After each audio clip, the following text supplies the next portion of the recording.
김 씨에게 내려진 진단은 감염성 심내막염. 인공판막 주변에 생긴 염증 때문에 혈류가 역류해 재수술이 결정됐다. 오래전부터 만성 치주염을 앓았다는 김 씨. 하지만 치과 치료를 하지 않고 수술이 이루어져 치주염 세균이 심장염증을 일으킨 원인으로 추정되고 있다. 심장 쪽에서도 염증을 일으킬 수 있고 다른 여러 장기에서도 그런 균들이 떠다니면서 2차적으로 감염이 일으킬 수 있다는 그런 보고들이 있기 때문에.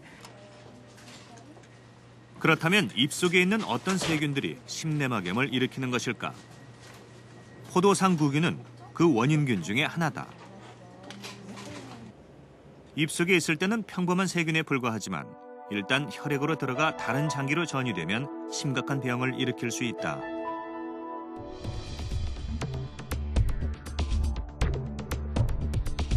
치주병은 이런 세균들이 혈액 속으로 침투할 수 있는 통로를 만들어준다.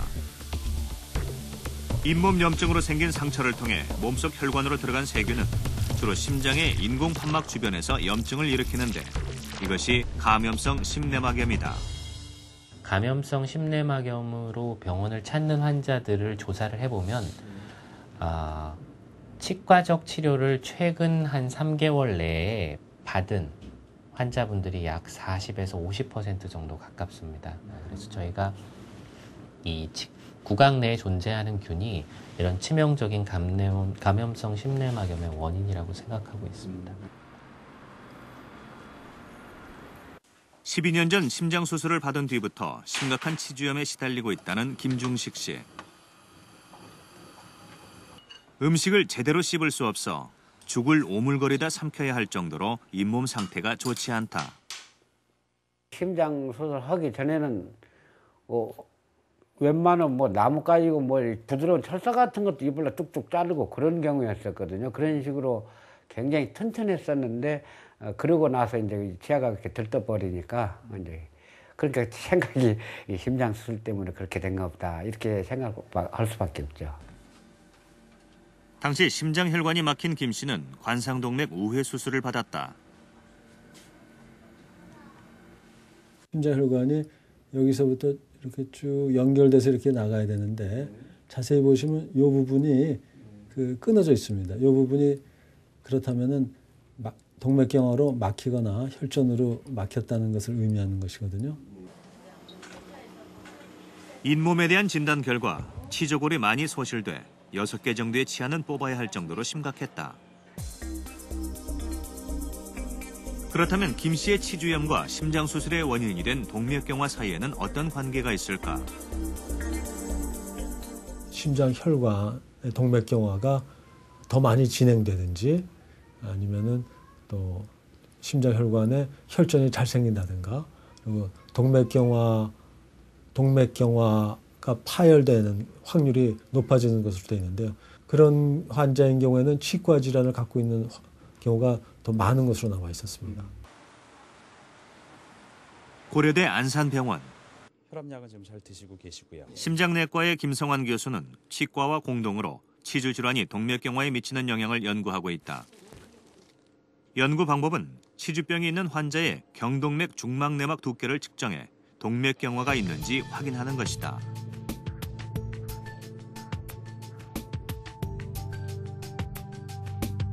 정상인의 경동맥 중막내막 두께는 평균 0.6mm.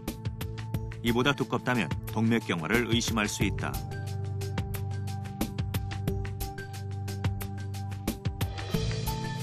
연구 결과 치주병이 심해 빠진 치아수가 많을수록 경동맥의 중막내막 두께도 두꺼워졌다. 그만큼 동맥경화의 위험도 높다는 것이다.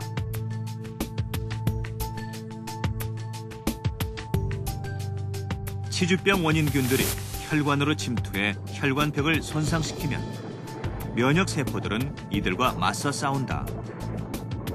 이 과정에서 염증이 생기고 이때 분비되는 여러 물질들이 혈관을 두텁고 좁아지게 만들어 동맥경화를 일으키는 것이다. 결국 치주질환의 염증은 미생물에 의해서 생기는 거고 동맥경화에도 이런 미생물이 중요한 역할을 한다고 알려져 있기 때문에 치주질환이 있다는 것은 곧 동맥경화가 있을 가능성이 높다고 해석을 하면 될 걸로 생각합니다.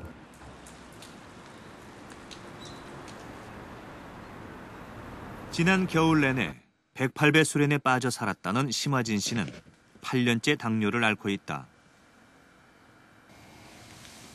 혈당 관리를 위해 추운 겨울에도 실내에서 할 수 있는 운동을 찾다가 108배를 시작하게 됐다. 그런데 식사 시간이 고역이라는 심 씨. 밥상엔 죽과 물김치가 전부다. 저는 이빨 이렇게 될 거라고는 상상도 못했죠. 근데 이게 망가지려 들으니까 갑자기 다 망가진 거예요. 이유는 당뇨 합병증으로 생긴 치주염 때문이다. 심 씨 같은 당뇨 환자에게 치주염이 잘 생기는 이유는 무엇일까? 혈당 조절이 힘든 당뇨 환자들은 면역력이 약해 세균 감염이 쉽다 보니 치주 질환에 걸릴 가능성도 높다. 당뇨가 있는 환자는 일반인보다 한 서너 배 정도 잇몸 질환이 생길 확률이 한 서너 배 정도 많고 또 진행 속도도 굉장히 빠르다고 그거는 뭐 거의 증명이 돼 있습니다. 더 큰 문제는 심 씨 같은 당뇨 환자들은 혈당 관리를 위해 현미밥과 채소 같은 거친 음식을 먹어야 하지만 잘 씹지를 못해 이것도 불가능하다. 결국 당뇨 합병증으로 치주염이 생기게 되고 치주염은 다시 혈당 관리를 어렵게 해 당뇨를 심화시키는 악순환이 진행되는 것이다. 씹지를 못함으로써 특히 이제 유동성이 있는 음식을 많이 먹게 되고 특히 또 사탕 같은 그런 것들, 칼로리가 높은 것들을 또 심플한 단순 당들을 먹게 되니까 혈당 변화가 굉장히 심화되죠.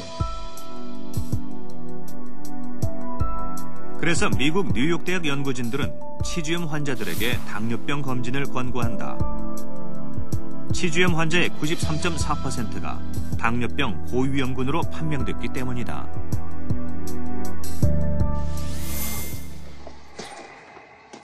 All right, look, I do not want any drugs here. I don't want any of this. Get your things and your money and please leave. I don't do drugs, all right? I stopped doing drugs when I was 14. What is this? This is dental floss. Yeah, so? I had all those strawberry seeds. And you should neglect your gums. I'm sorry. 영화 귀여운 여인을 기억하십니까? 치아를 시원하게 드러내고 웃는 줄리아 로버츠의 미소가 참 인상적이었는데요. 영화 속에서 그녀의 미소를 지켜준 비결은 바로 이 치실이었습니다. 치실이냐 죽음이냐, 뉴욕타임즈에 실린 공익 광고의 문구입니다. 죽음과 치실을 대비한 다소 공격적인 질문을 통해서 잇몸 관리의 경각심을 불러일으키고 있는데요. 실제로 미국 등 선진국에서는 치실 사용 습관이 일반화되어 있는 반면 한국에서는 약 6.6%의 사람만이 치실을 사용하고 있습니다. 잇몸 관리에 대한 사소한 습관 하나가 잇몸 건강에는 큰 차이를 가져옵니다. 유재익 할아버지는 매주 일요일마다 친구들과 산에 오른다. 80을 넘긴 나이지만 마음만은 이팔 청춘 젊은이 못지않다. 모두 힘껏 올라가.